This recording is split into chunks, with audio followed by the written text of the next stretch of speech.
तो हेलो दोस्तों, उम्मीद है कि आप लोगों को मेरी ये कहानी वीडियो पसंद आ रही होगी। मेरे आज के कहानी का शीर्षक है शिव जी मनाते अपने भक्त को। तो चलिए शुरू करते हैं। प्रीतमपुरा गांव में एक राम नामक व्यक्ति रहा करता था, जो कि बहुत ईमानदार था और बहुत आज्ञाकारी था। वो सबकी बातों को बहुत अच्छी तरीके से सुनता और मानता था। वो अपने कर्तव्य से कभी भी पीछे नहीं हटा करता था। जो वो एक बार बोल देता था वो ज़रूर करके दिखाता था। इससे गांव के सभी लोग, सब देवी देवता सब बहुत खुश थे। एक दिन उसकी शादी का दिन आता है, लेकिन उसकी बीवी की किसी कारणवश उस शादी के दिन मौत हो जाती है, जिससे वो शिव जी से बहुत ज़्यादा नाराज़ रहता है और जाता है किसी पहाड़ पे बैठ के तप करने लगता है। बहुत कठिन तप करने लगता है शिव जी, लेकिन उसको ध्यान में नहीं देते हैं। वो शिव जी किसी और काम में लगे रहते हैं, जिस वजह से राम को ध्यान में नहीं देते हैं, जिस वजह से राम कई सालों तक तप करता रह जाता है और शिव जी उसे ध्यान में भी नहीं देते हैं।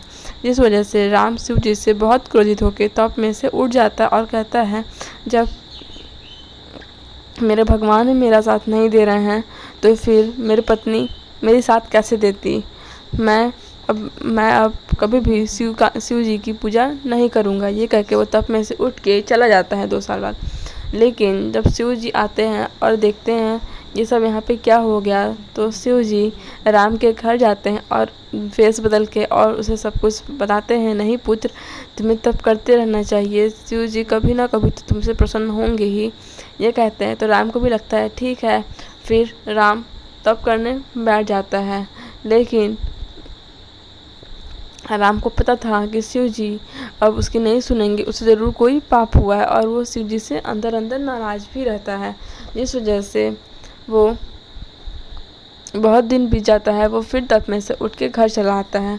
तभी शिव जी बोलते हैं, अब मेरे एक प्रिय भक्त का मेरे पर से विश्वास उठे, ये कभी मैं होने नहीं दूंगा। और शिव जी फिर उसके घर जाते हैं और उससे बताते हैं, समझाते हैं। तो राम पूछता है, आपने मुझसे मेरी होने वाली बीबी को मुझसे अलग क्यों किया? आपको ऐसा नहीं करना चाहिए था।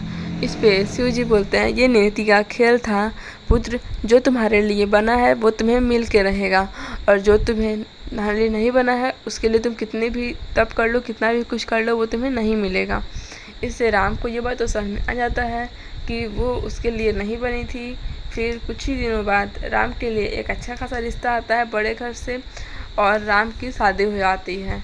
राम फिर शिव जी की पूजा करने लगता है, आराधना करने लगता है, और वो समझ जाता है जो लिखा होगा वही होगा, उससे ना हट के होगा ना बच के होगा। तो दोस्तों, हमें परेशान या टेंशन या फिर कुछ भी करने से हमारे कुछ नहीं होगा। जो हमारे भाग्य में होगा वो हमें ज़रूर मिलेगा। So thanks for watching. Video अच्छी लगी हो तो लाइक सब्सक्राइब करना भूलें। बाय बाय दोस्तों।